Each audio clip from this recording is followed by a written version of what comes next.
Hare Krishna, devotees, more devotees might join, but we are discussing today Srimad Bhagavatam, Canto 3, Chapter 13, Text 9. I'll go with the verse and the purport and translation, and then we can do some discussion. Brahmovacha Pritastubhyam aham tata swastistadvam kshitishvaraha yannirvya likena hruda Shadimetyatmanarpitam Brahmovacha Pritastubhyam aham tata swastistadvam kshitishvara yannirvyalikena hruda Shadimetyatmanarpitam. Word to word meaning.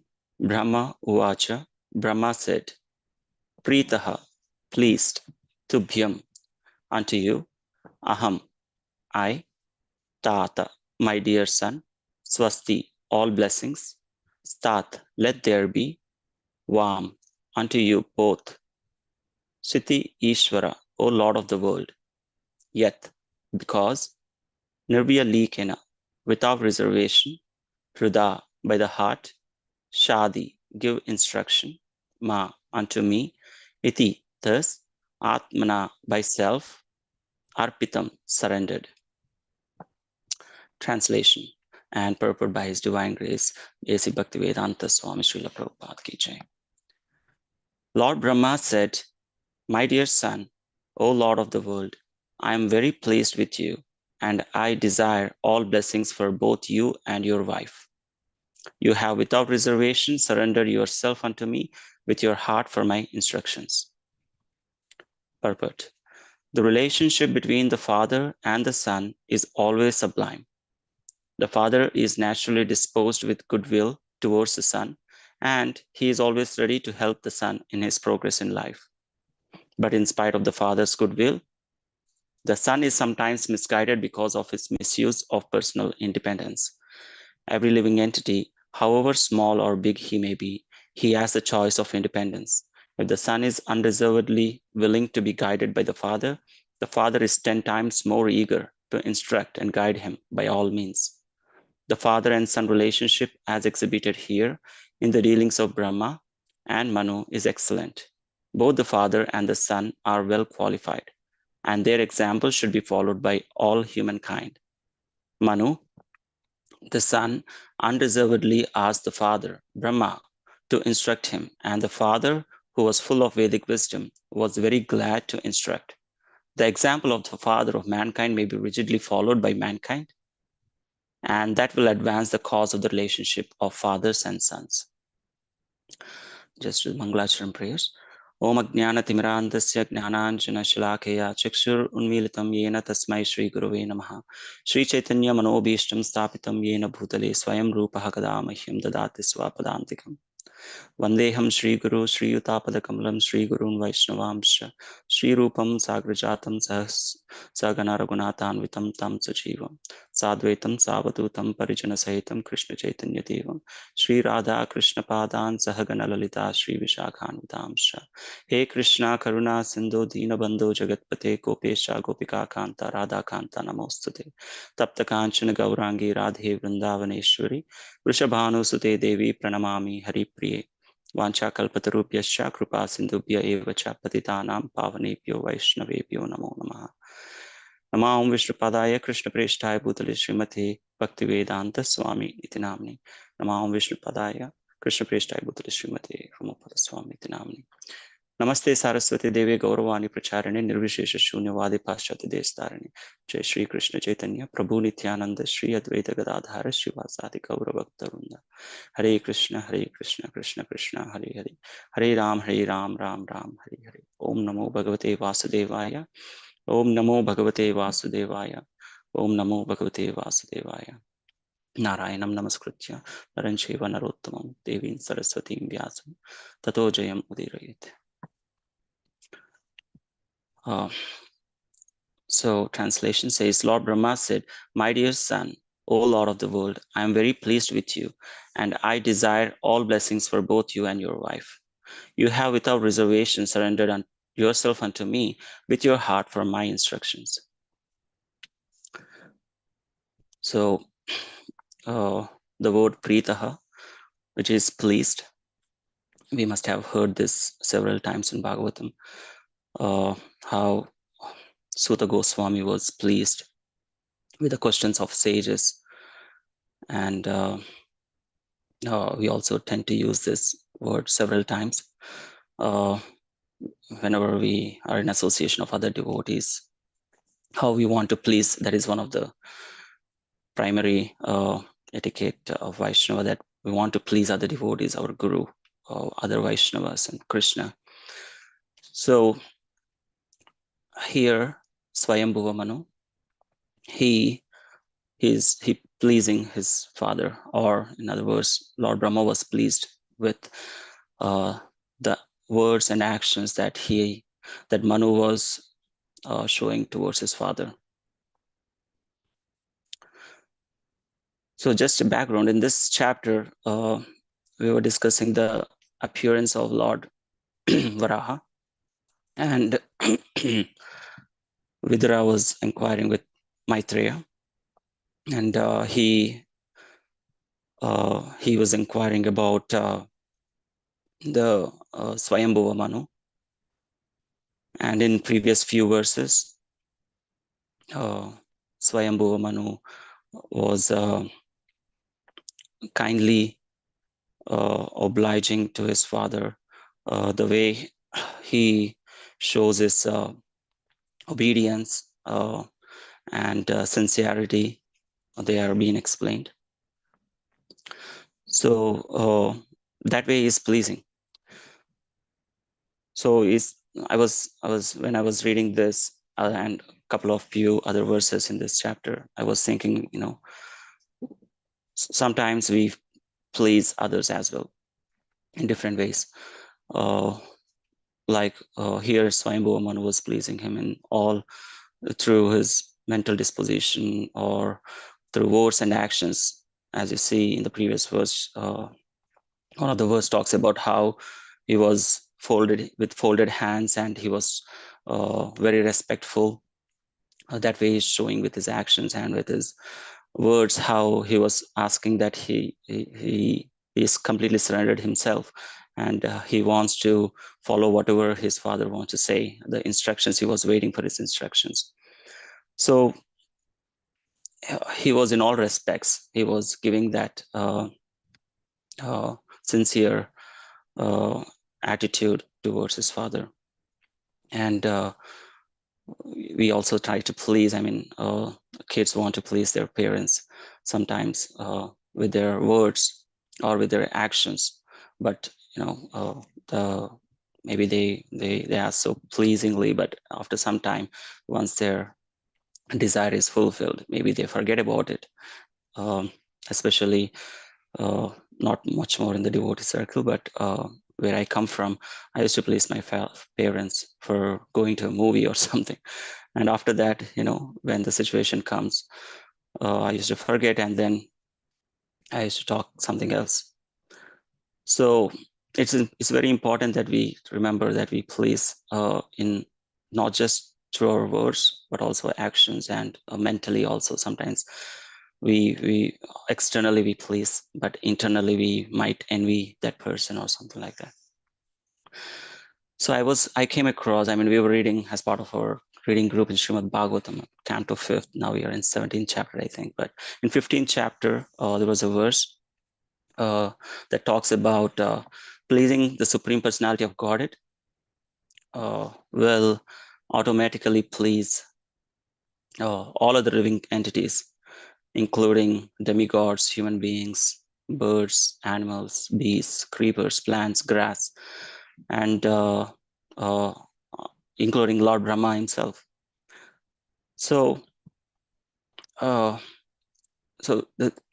is a process that we try to follow. We want to please Krishna, keeping him in the center, so we don't have to please others separately. It automatically happens when we try to please Krishna. And then Swasti, all the blessings upon Manu that was given by Lord Brahma. This is very important as well. Again, there's the pastime of Lord Balaram, how the sages of Naimisharanya, they blessed the father of Suta, Ugrashrava.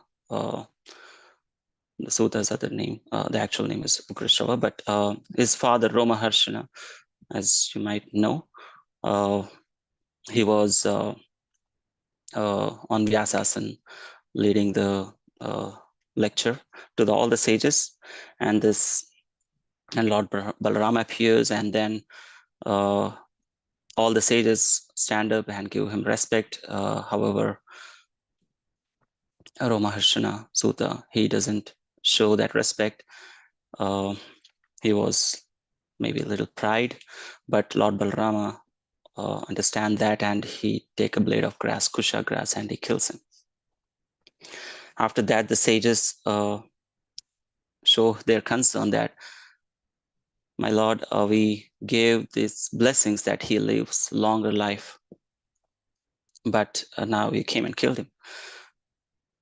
So Lord Balarama understands that is right, and then he comes up with a solution that, okay, let's these blessings go on to his son, who is the father's representative.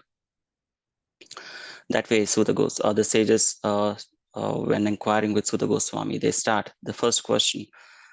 Oh dear Sutta Goswami, who was blessed with many years of long life, please tell us what is ultimate good for the people in general. So the blessings are so important to anyone. It's important. So one time I was hearing from His Grace Kalakanta Prabhu in one of the Srimad Bhagavatam lecture. He says, sometimes devotees come ask blessings. We might see several times this one. Even though he says that even though we are qualified, one should bless in such a way that asking Krishna to bless them instead of whatever comes talking afterwards, like, oh Prabhu, you're senior devotee, or you're, who am I just fight or whatever. Instead of saying all these words, just bless them. That's what Prabhu talks about in his lecture. So because blessing from Krishna always helps, or even blessings to our children, it's very important that we bless our kids because we don't know where that becomes useful. So Brahma is giving that blessings to both Manu and his wife because he surrendered to Lord Brahma unreservedly and asking for his instructions. In the purport, Prabhupada talks about how misusing of personal independence, and people are sometimes misguided. However, we know the symptoms of Kali Yuga. We are mandas manda mateo manda bhagyo upadhrita. So we are always distracted. We are misguided. We are lazy. We are short lives. We have. We are unlucky. So that's how we are in this yuga. Like wherever you go, whatever you see is always misguiding us. On top of that, we have other kind of, we are unfortunate, we are always distracted. So where it's very hard for us to stay focused in our bhakti life. And on top of that, Krishna gave us personal independence, which is sometimes most of the times we misuse, sorry. And I was hearing, or no, rather reading one article from His Holiness, not Romapadam, so Radhanath Swami Maharaj. He was talking about what is this Manu Samhita, or his, in Srimad Bhagavatam, how Parikshit Maharaj inquires from Shukadeva Goswami about how one can atone from one's sins. And Maharaj talks about we have this codes of religion, Manu Samhita, Manusmriti, which was what in later, I think, Swayambhuva Manu codes it for one's elevation in this material world. So what is Manu Samhita contains? It has atonements. I mean, there must be more to it, but what I read was there is an atonement for every sinful reaction that we make, whether through austerity, charity, fasting, or doing some pious actions. There is always an atonement. And Shukadeva Goswami talks to Parikshit Maharaj that, by the end of one life, if one follows all these atonements to their sinful reactions, he will be free from all sins. And Parikshit Maharaj asked that, giving that example, also we read in Nectar of Devotion or Instruction, one of these, that people doing all these atonements and coming back and doing the sins again, just like an elephant takes a bath in the river and comes back and throws mud in his body. So what is the real atonement, or what is that one can do which can remove even not just the sinful reactions, but all the seed of the sinful desires? And in that, Maharaj quotes in the Garuda Purana, it was written that one who remembers or meditates on the form of the Supreme Lord, whose eyes are like the lotus petals, that and one who chant attentively with sincere attention, one can overcome all these sinful reactions, as well as the seed that gives us desire to do some sinful actions. And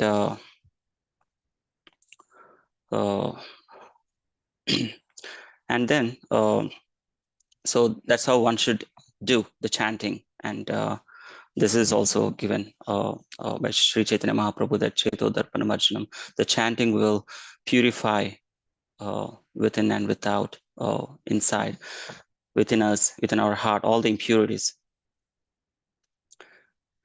So this, and then followed by how one can misuse one personal independence.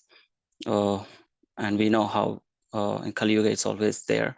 But what to speak of Kali Yuga, but also in, we have this pastime of Ajamila.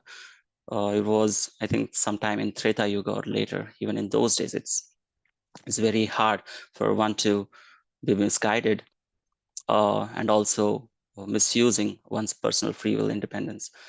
Just want to give a short brief of that pastime or the story of Ajamila that Maharaj explains. So there was this son of a learned Brahmana, Ajamila, who was very obedient, who was very kind, who follows the instructions of scriptures, who follows the instructions of Guru, who was very learned in the scriptures.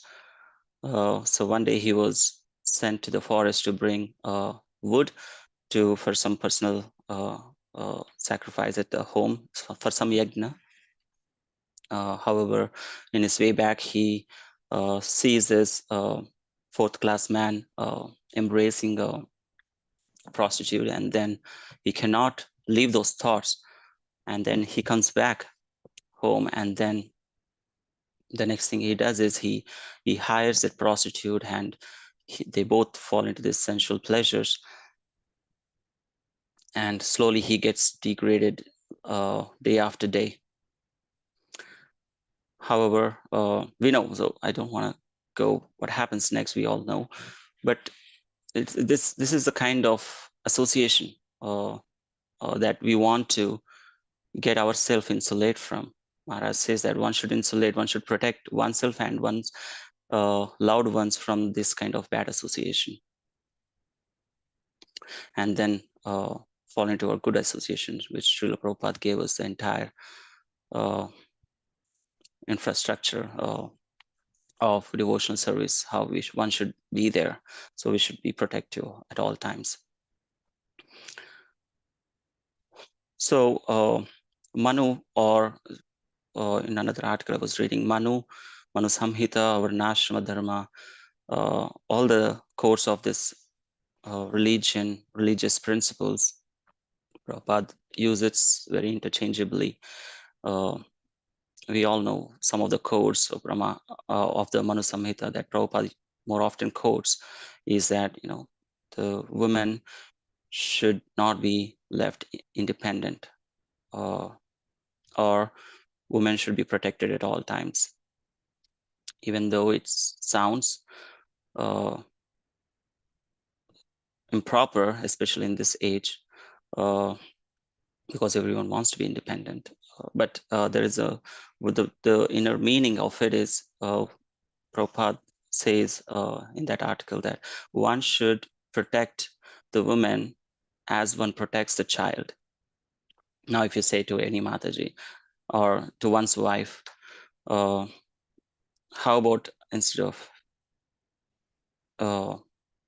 protecting you, instead of, you can say that I want to see you as my child, and I want to take care of you as my child. Every woman likes that, to be taken care. So there is another meaning of what it meant.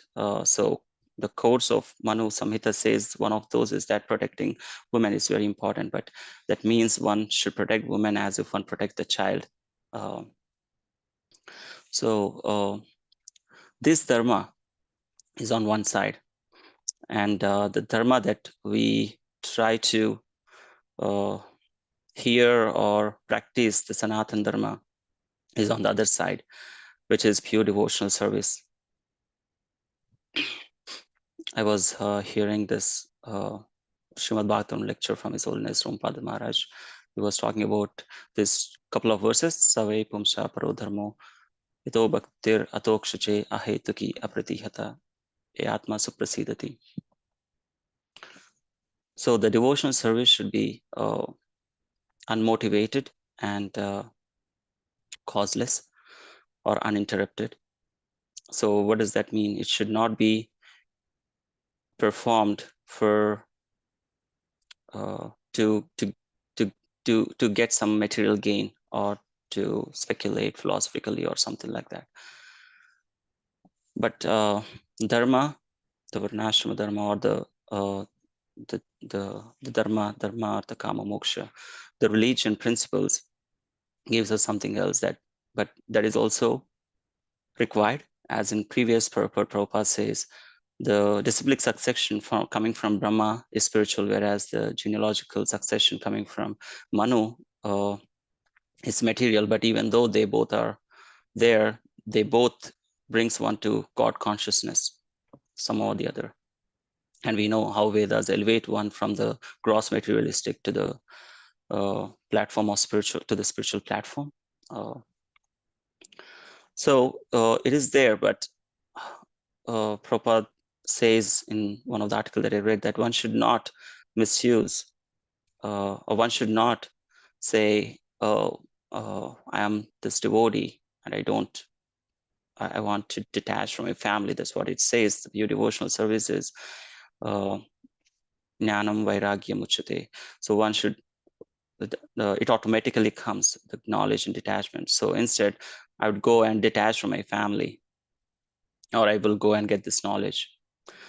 So that is good, but the devotional service already contains it. At the same time, one should follow the duties. As Arjuna, when speaking to Krishna, he wants to get detached. He wants to go to the forest and practice devotional service, but Krishna did not recommend that. He said he should do his prescribed duties. So the prescribed duties given by Varnashrama Dharma, or the codes by Manu Samhita, must be followed. And how Srila Prabhupada showed by his example, and he never left his householder life. He did it very perfectly. At the same time, he's carrying his spiritual master's instruction in his heart. The time when he has to come to the next stage of his life, and vanaprastha sannyasa life. So he completely detached from his family life. But until that time, he took care of his family. He followed the dharma. It's very important. So Yes, a pure devotee who is above dharma may not follow the duties, but most of us, one has to do this as well, even though our Sanatana Dharma is completely saying just do devotion service. I mean, it is inclusive. One should not separate both Dharma and Sanatana Dharma, uh, or the devotion service. The devotion service brings this automatically as one of its purpose. Prabhupada says that devotional service, I mean, one who performs devotional service, pure devotional service, these other qualities or other things that gets from them doing the proper duties is a corollary factors. It automatically comes, but one should do that in that mood. One of the example that Rampada Maharaj gives is a kid when he was in his immature stage as a baby, he cries for the food. When he cries, the mom or the parent gives the food. They understand that he's hungry. But in his mature stage, when he was become more teenager or boy, or when he knows what he's doing, he doesn't cry for the food. He just know that his mom going to feed him. Similarly, in the beginning stage, we might be doing something for material gain. We do something to gain something. It is okay, but as we mature, we should understand that God is going to protect us, or God is going to take care of our needs, and then perform pure devotional service. Not just for material gain, but unmotivated or uninterrupted devotional service. I'm looking at the time. So in this context, Prabhupada talks about what is dharma. Dharma is the root word of dharma is something that comes as that which maintains one's for one's sustenance, for one's existence. That's which sustains one for one's existence. It is like this: what is the essential or the nature, the basic nature of the soul is it is to serve the Supreme Lord.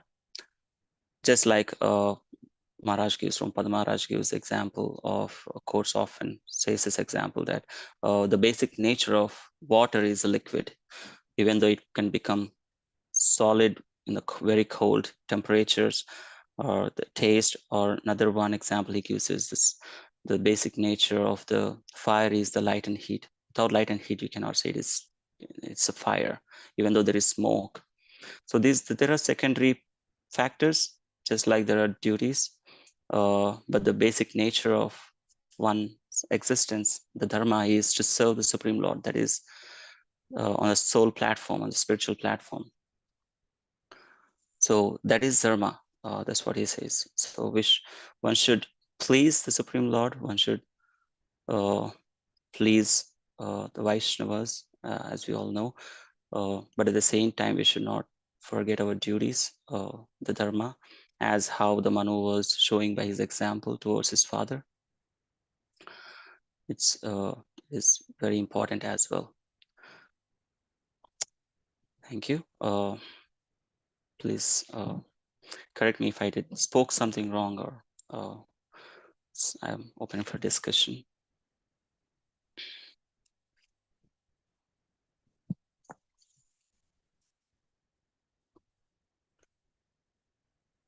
I know Lakshmikant Prabhu may not be here, or he said he might join after his meeting. If no one has any questions, I think we can end.